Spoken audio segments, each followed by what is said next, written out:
We all feel them. The forbidden, the sinful, the taboo. Behaviors that divide cultures and inspire fear. But our differences may be what make us all human.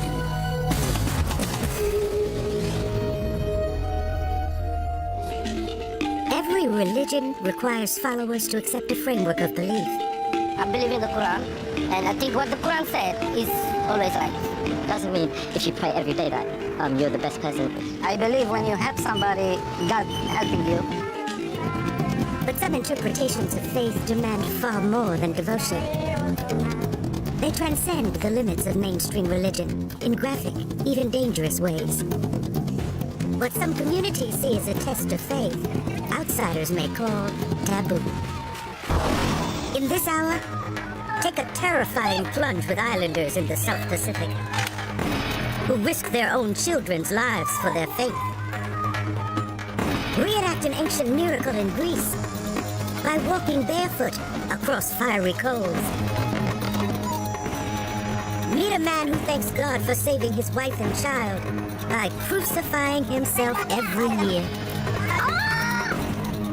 And wonder, how far would you go to prove your faith?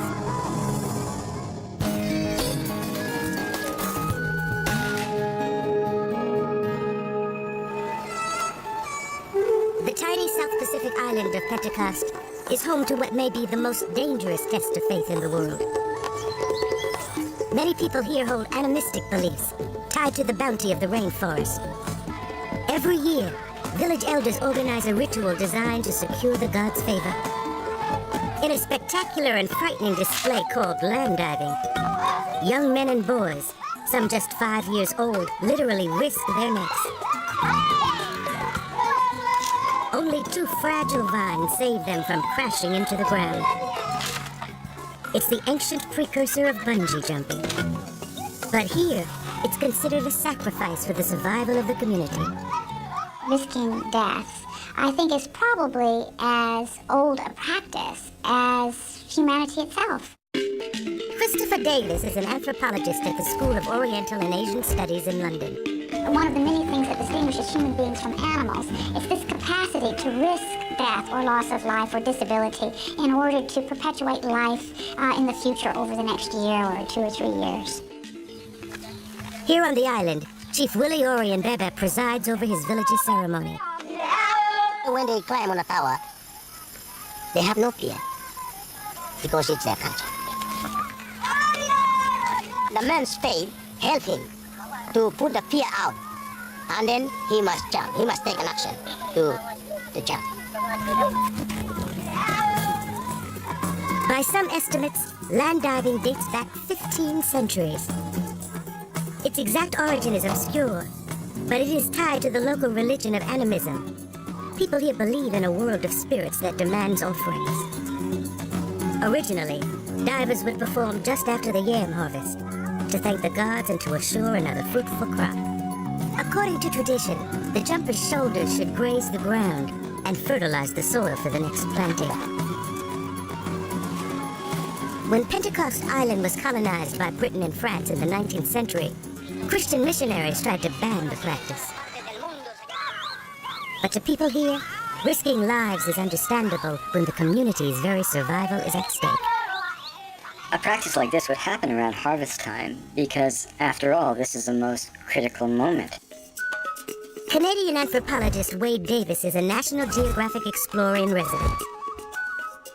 Don't forget that in pre-industrial society, harvest was not a done deal. I mean, for example, in the high Andes of Peru, during the time of the Inca, it was absolutely common for roughly 25% of the crop to be wiped out by hail or by frost. And whether your food came in or not determined literally whether you're going to live the next year.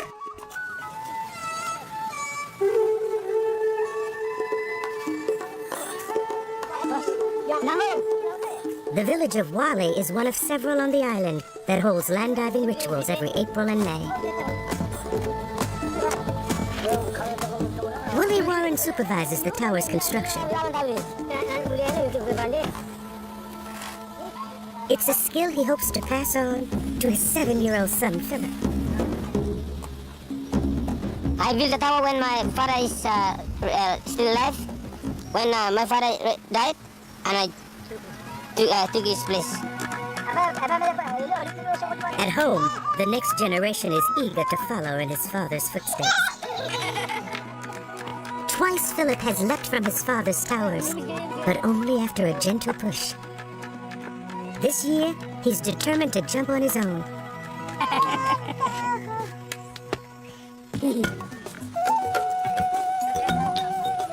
The test of faith begins well before jump day. Each man must find and harvest his own vines. With the gods watching, the choice can mean the difference between life and death. At least one man has died when his brittle vines snapped. He fell to the ground and broke his back. The whole point is to have death be just right on the periphery, but somehow not get you, and that's a proof of your virtue. Under Willie Warren's direction, they lashed together nearly 1,000 logs, without a single nail, an inch of wire, or even a measuring tape. Willie will have the honor of jumping from the very top, around 24 meters, or 80 feet.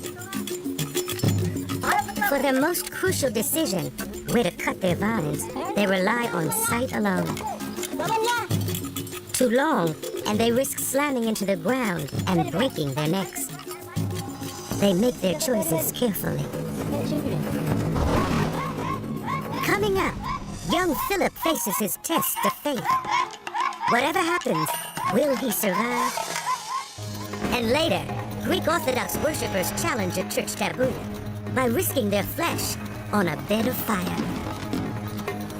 And a Filipino man thanks God for divine intervention by enduring unbelievable pain. On Pentecost Island in the South Pacific, the land diving towers are complete. By jump day, 9 men have volunteered to dive. Women are not allowed to jump. As the youngest, 7-year-old Philip Warren will go first. His fate is now up to the gods. There's no doctor standing by. People here believe the risk will help Philip learn to be a man. Clearly, in this case of the jumping, you are doing two things. You're making a gesture to the field, a gesture to your harvest, and of course you're also doing this moment where you're bringing a young lad not only into manhood, but into manhood in an event which is absolutely essential to the well-being of the society, which is the harvest. Boys can make their first jump as soon as they are circumcised, sometimes as young as 5. 7 meters or 25 feet up, Philip balances on a platform just wide enough for his feet. Some fathers might ban a child from such a jump. Willie is prepared to give Philip a push if he needs it.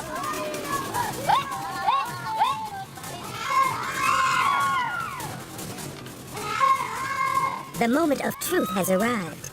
He could break his neck.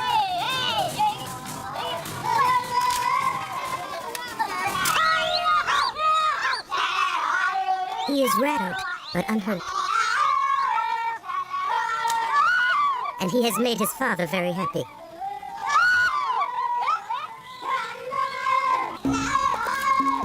With each dive, the tower and platforms seem to grow less sturdy. And there's also the danger of tying on tangled vines. Even if all goes well, the jolt at the bottom is enough to pull bones from their sockets.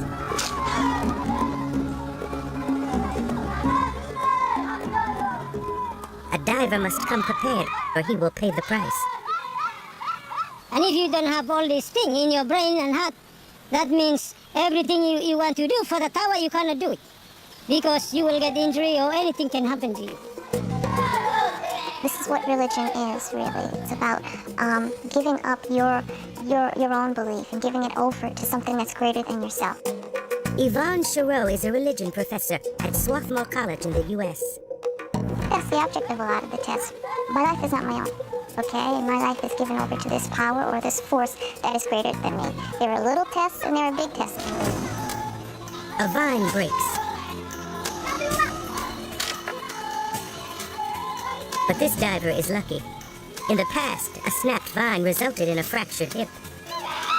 Others have broken collarbones. The last jumpers have chosen platforms a dizzying 7 stories above the ground. The long vines, which took a decade to grow, are like 100-pound shackles. Traditionally, islanders believed that the higher the jump, the greater the blessing. Men brave enough to dive from the top secured a good yam crop and the prosperity of the community. Philip's father, Willie Warren, is one of their best land divers. He gets a raucous welcome.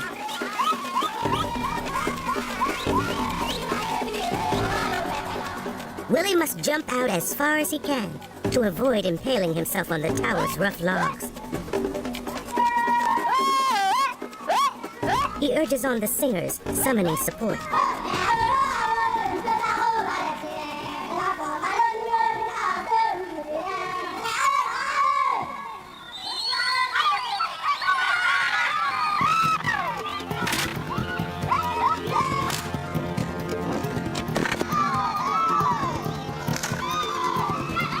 Willie proves why he is a land dive champion.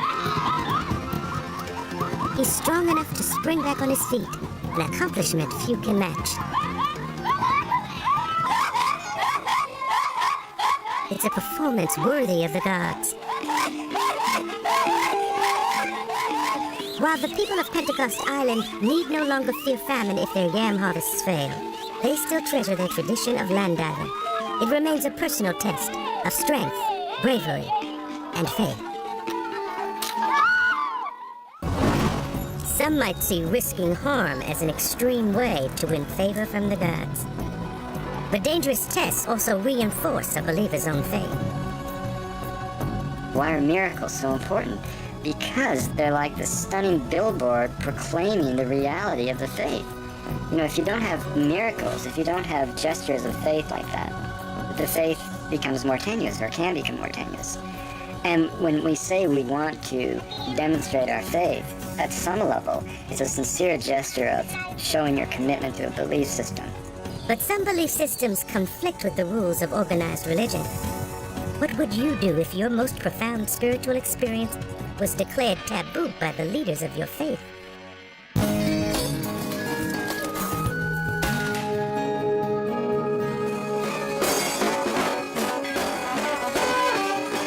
In northern Greece, an annual spring festival is underway.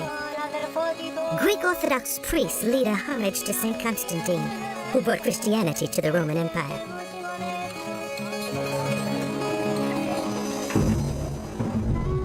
But when the Orthodox ceremony is over, another begins. One the Church calls pagan and sacrilegious. In a 1,000-year-old ritual, practitioners will test their faith in a walk through fire. Some of these demonstrations of faith are practiced cross-culturally. A classic example would be walking on fire. You have Greek Orthodox practitioners doing it in the Mediterranean. You have Japanese Buddhist immigrants doing it in Sao Paulo and in Brazil. You have it going on throughout Southeast Asia. But you have this practice that is all around the world. For much of the year, St. Helen is a tranquil place of just 700 people. Like 54-year-old Kyriakos Patsos, most feel blessed to live here. Kyriakos is the chief icon bearer in a fire-walking festival called the Anastenaria. The ritual revolves around a set of ancient icons that worshippers believe have special powers to heal and protect.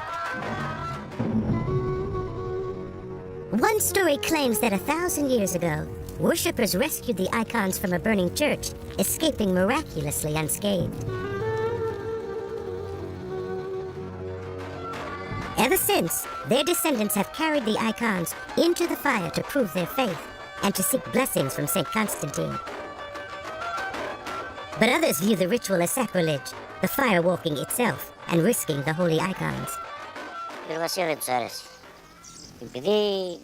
People who oppose the tradition dislike the fact that we take the icons along in the fire. That's why they claim the tradition is pagan. Kyriakos has firewalked most of his life. To others, faith came late, in a time of need. Sotirios Panayotou long admired the firewalkers, but never expected to do it himself, until he nearly lost his life. Years of sanding and painting cars in his auto body shop exposed him to fumes that damaged his heart. He couldn't afford a filtration system. Το ξέραμε από την πρώτη στιγμή, αλλά τα οικονομικά δεν μπορούσαμε να πάρουμε το εργαλείο αυτό, γιατί στοίχιζε πολλά λεφτά. We couldn't do anything about it because of money issues. Because this piece of equipment cost a lot of money, so we would always wait. Συνέτερο να μπορέσουμε να πάρουμε αυτό το εργαλείο. Ώσπου έφτασε η στιγμή, περίπου το 82, και αγοράσαμε αυτό το εργαλείο και καλυτέρευσαμε τη δουλειά μας. Then, one day at work, he suffered a heart attack. He underwent an emergency double bypass operation and a valve implant. He was only 41 years old. His wife lit candles in church, asking St. Constantine to spare his life. During his recovery, he attended the Anestenaria ritual and felt the Kole. Πήγα κοντά εκεί, άναψα το κερί μου, χαιρέτησα. I went there and I lit a candle, and while the firewalking was happening, I felt the power to take off my shoes, and I joined the rest. Έβγαλα τα παπούτσια και πήγα κι εγώ μαζί με τους άλλους. Δοκίμαζα, δεν ξέρω. Was I being tested? I don't know. I was testing myself because I felt that I had the strength, which I did. Και όπως και το έκανα. The one thing you can't do is think your way into faith. Faith is like something that envelops you. And once you have faith, it's absolute in some sense. But to the Metropolitan Bishop of Langaros, the Anestenaria ritual is pagan, a hangover from ancient times when people worshipped the sun and the moon. He believes Anestenarians are betraying St. Constantine. In this lifetime, he would give them a slap in the face. St. Constantine is a saint, and if they can act that way is an insult.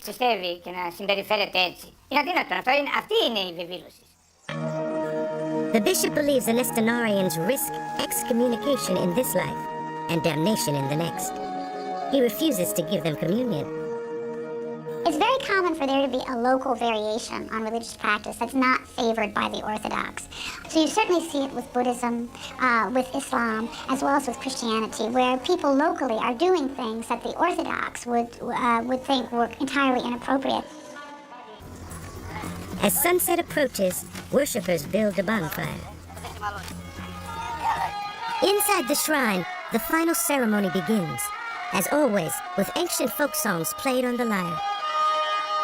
It's powerful music that touches the hearts and moves the emotions of the believers. Dancing is a form of confession, and it brings its share of anguish.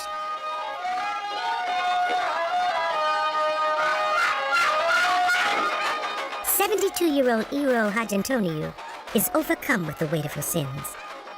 Iro, who lives in Athens, has attended the Anestenaria every year since 1968. Tonight will be a stiff test of her faith. Kyriakos takes up the sacred icon. The saint and their faith in him is the only protection the Anestenarians will take into the fire.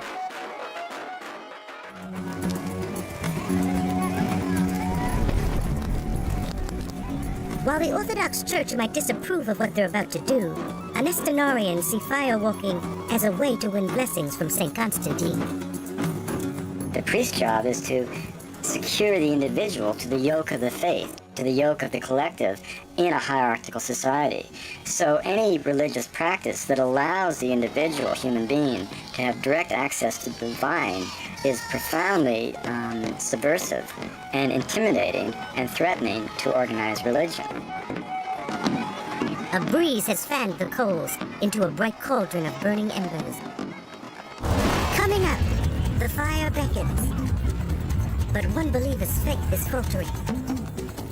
And later, a Christian in the Philippines braces himself for the ordeal that killed Jesus Christ.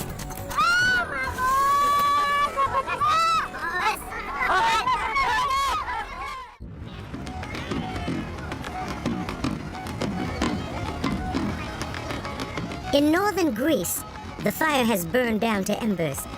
As bearer of the holy icon, Kyriakos must lead the way.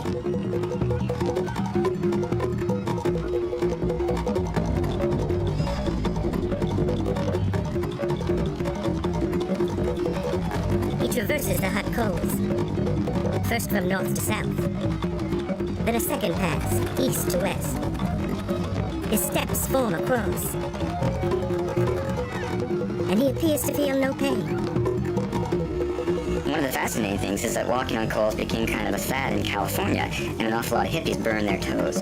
If you simply try to walk on the coals, you'll burn your feet terribly. But if you participate in a ritual that creates a certain energy in the group and elevates your spirit, you'll suddenly find yourself being able to walk across those coals without feeling pain.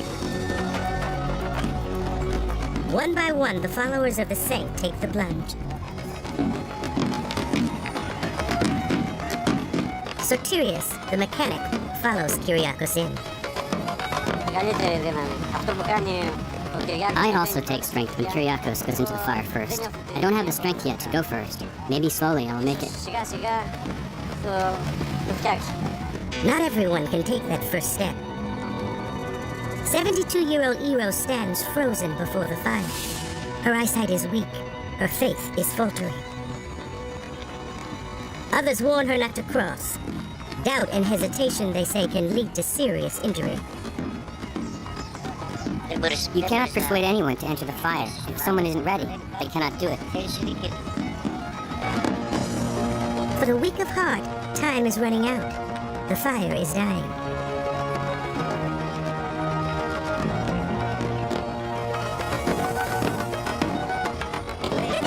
I didn't think I would do it. I said my prayers, but they didn't help.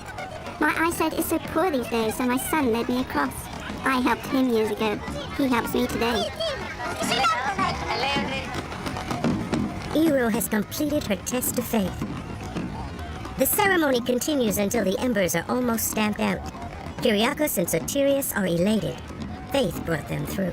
I feel so joyful. The saints are with us. I do feel this was a test of my faith, a test that we passed. We had faith, and so the icons of Saints Constantine and Helen helped us walk through the fire without getting burned. We came out all right.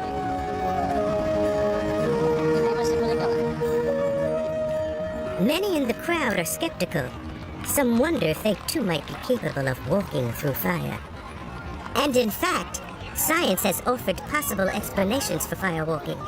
One is that perspiration forms a buffer of vapor between skin and coal. Science may be a very powerful way of explaining what happens, but it's not necessarily the only way, or even in many instances the most interesting way or the most fun way to explain things. The science explains how it can be done. Faith explains why you should be able to do it. Back at the shrine, the faithful need no further explanation.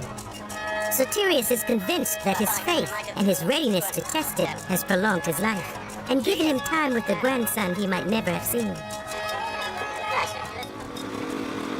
For Kyriakos, there's a sense of duty done. He believes they have secured the blessing of St. Constantine for another year.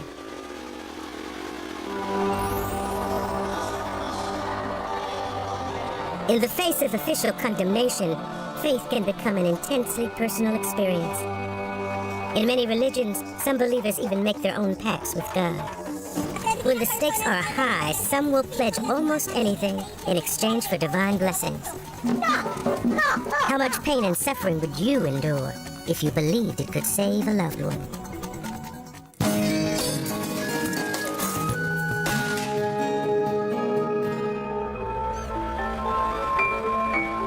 The Philippines, a country of 75 million people, the vast majority Catholic. Signs of faith are everywhere, especially during Easter week, which commemorates the crucifixion and resurrection of Jesus Christ. It could be argued that the key moment of Catholicism, the moment that defines the faith, is when Jesus sacrifices himself. Hilary Crane is an anthropologist at Tufts University in the U.S.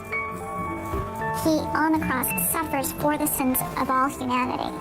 And his willingness to take on the pain of other people is what allows him to be called the Savior. At Easter time, most Catholic traditions honor the resurrection of Jesus Christ rather than his crucifixion. But some Filipinos focus more on the suffering and death. In the village of San Pedro Catud, Holy Week means more than praying and going to Mass. Whenever Holy Week comes, I have difficulty sleeping at night.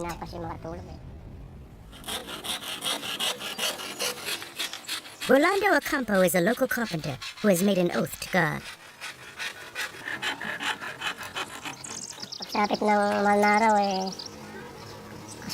As Holy Week approaches, I am reminded of the promise that I have to fulfill on Good Friday.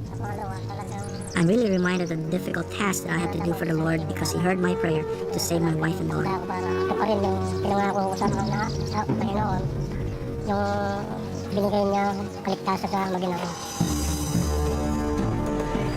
12 years ago, Rolando's wife was giving birth to their youngest daughter, Cindy.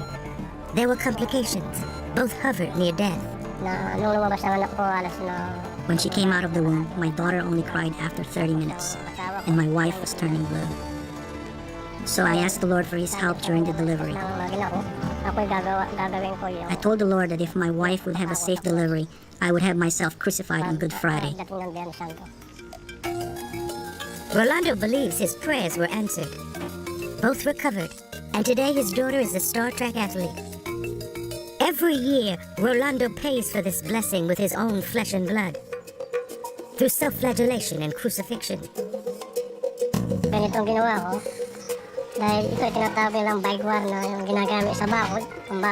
I use what you call barbed wire for my crown of thorns. I use this material because it's durable and won't break easily.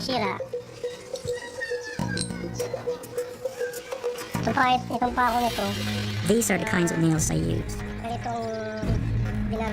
These are the nails that are driven into my hands.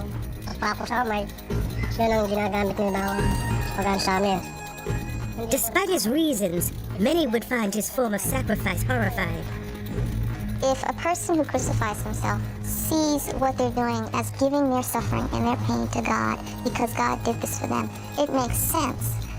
The question is, how far can that go?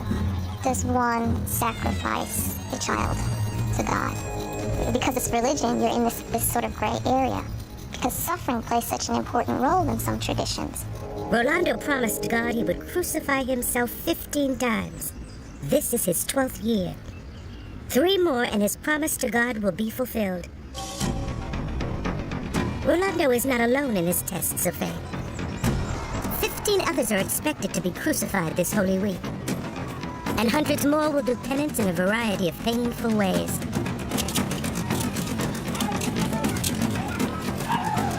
In the past, other Catholic cultures have embraced physical suffering as a means of penance. But today, the Catholic Church does not condone these practices. Still, Father Montores is a local priest who sees them as integral to Filipino culture. For him, the Holy Week practices reflect the colonial persecution Filipinos endured over the years. The Filipino has a very deep sense of suffering. And crucifixion, flagellation, and different forms of self-inflicted pain during Holy Week is, I think, but an expression of the Filipinos measuring himself how far he could go.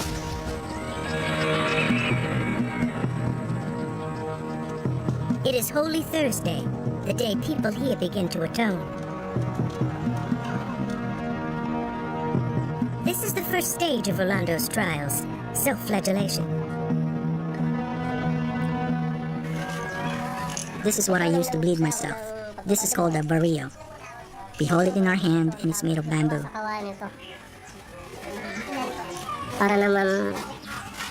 I'm hoping that I'll reach my destination, so I can tell myself that I have fulfilled my promise. If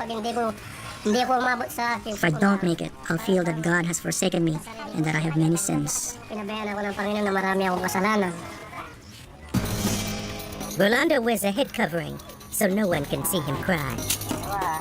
He must whip himself while he walks a grueling 24 kilometers from his house to the village church.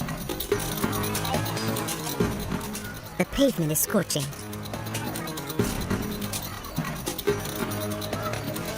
He stops often to pray and to have his wounds opened. As the hours pass, he loses a lot of blood.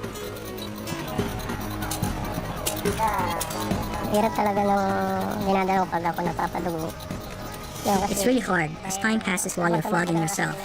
You can feel each wound that is inflicted by the sharp shard of glass. Tao sa'yo, doon sa matalim na awa ko niya, yung pag dumapo sa likod mo talagang mararamdaman. When it hits you, it really feels as if it's gonna go through your chest. Pero But because I made a promise, I have to bear it. ko ang hirap. Sa pangalawa, para matupad ko nga ang ng ama ko. There is power in giving up oneself. One tends to think that you lose power in giving up self. But for the religious person, it's the opposite. You are embracing something that is greater than yourself. And you are giving up self in order to become powerful. And that, to me, is really remarkable. Suddenly, Rolando senses a familiar presence. Para bang bigla akong umina. I felt suddenly weak, and I could feel that the person carrying my cross was someone from my family. I don't want my family to suffer. I want to bear all the suffering for my family as long as I can. Gusto ko, ako lang talagang na makakaranas na hirap. Even with her face covered, he recognizes his oldest daughter. She too is atoning by carrying Rolando's cross. For Rolando, it's a devastating sight. Through his penance, he wanted to bear the sins of his entire family. The daughter rushes to help her father and urge him to go on. But it is too late. Emotionally drained and physically exhausted, he returns home.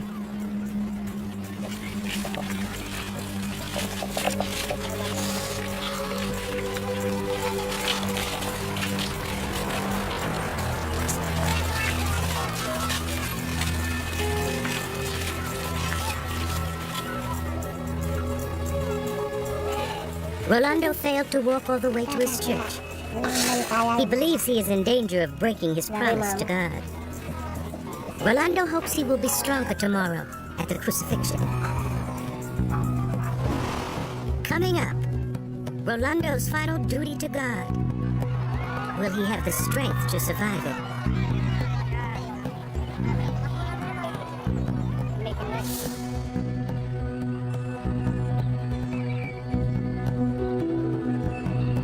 In the Philippines, one of the most sacred days for Catholics around the world, the day that Jesus was crucified.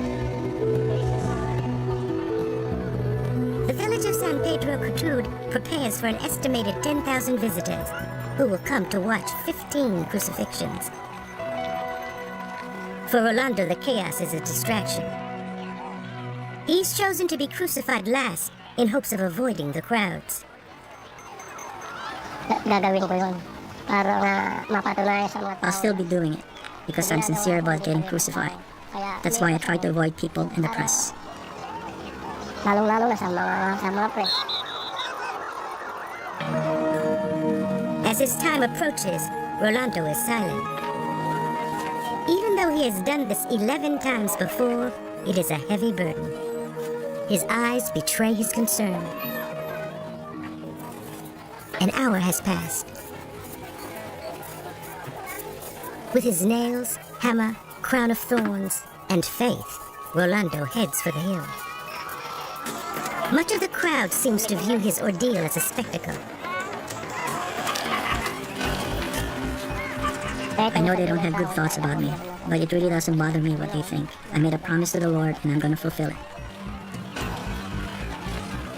He draws inspiration from his daughter Cindy. He believes God saved her life. Yun ang gusto ko talagang ang siyang...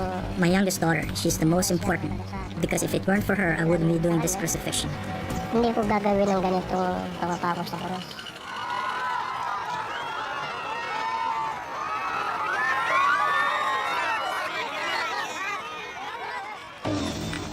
As he reaches the hill, he feels the presence of Christ. Ubad ko ng damit. From the time I undress and I lie on the cross, it's like Christ takes over my body. Para bang siya na ang nakapasok sa akin.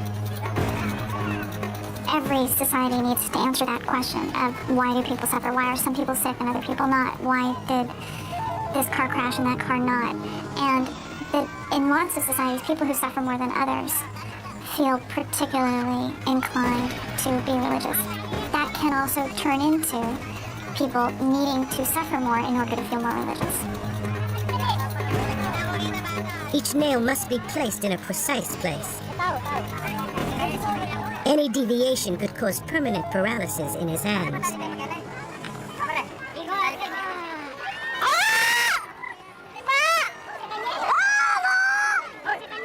The nails go through his hands and into the wood.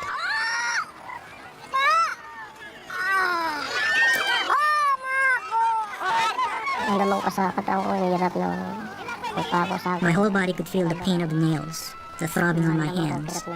And when I look at the people, I see that many are amused and many are disgusted. Maybe because they're thinking that this is just a show. Marami din natutuwa sa akin, marami din galit sa ginagawa ko. Dahil para sa isip, sa sarili ko, para yung ginagawa ko parang pakita at tao lang. Rolando hopes to atone for yesterday's failure by staying on the cross longer than usual. Pag nasa itas na ako, nakapako na ako, para ba yung katawan ko nga, sarili ko. When I'm up there, I feel that Jesus takes over my body, that he has taken my place, and I'm certain that he has forgiven me because the Lord is good. He probably wouldn't abandon me in my suffering. Natatawad ako, Panginoon, dahil alam ko ang Panginoon kasi mabait. Hindi sigurado pababayaan na hindi ako patawaran dahil ganun na nga ang ginawa ko. After several minutes of agony, he is lowered.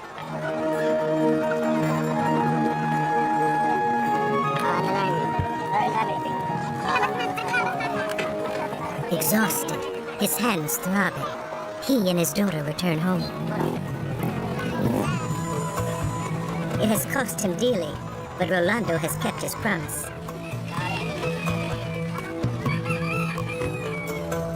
If I was looking at this story, I'd see an incredible gesture of faith, an incredible sense of honor in a man who has lived up to his pledge to God. The world would be a weaker place if you lost the intensity of honor and decency and commitment that that man is displaying. Rolando's wife is overcome with emotion. Within the hour, his wounds have begun to heal.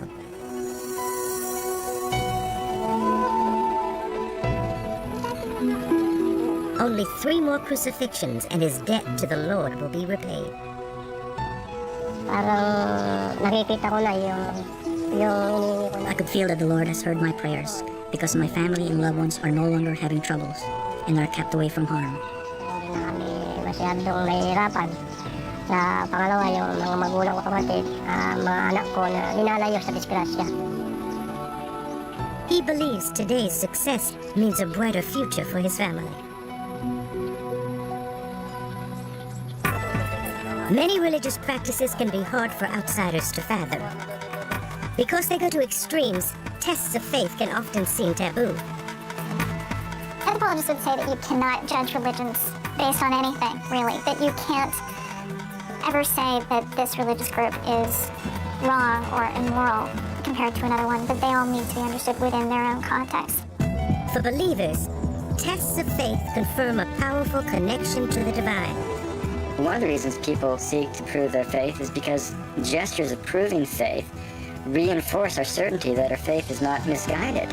If you actually can, as people do, walk over burning embers in a religious trance, well, that's going to be a pretty wonderful affirmation of your faith in your beliefs. To feel that affirmation, some will even disobey the leaders of their religion. Around the world, people use tests of faith to assure a good harvest, to maintain health and livelihood, even to thank God for divine intervention. While their methods and motivations differ, they are all striving for blessings from the eternal. What some see as legitimate religious practices, others condemn as taboo.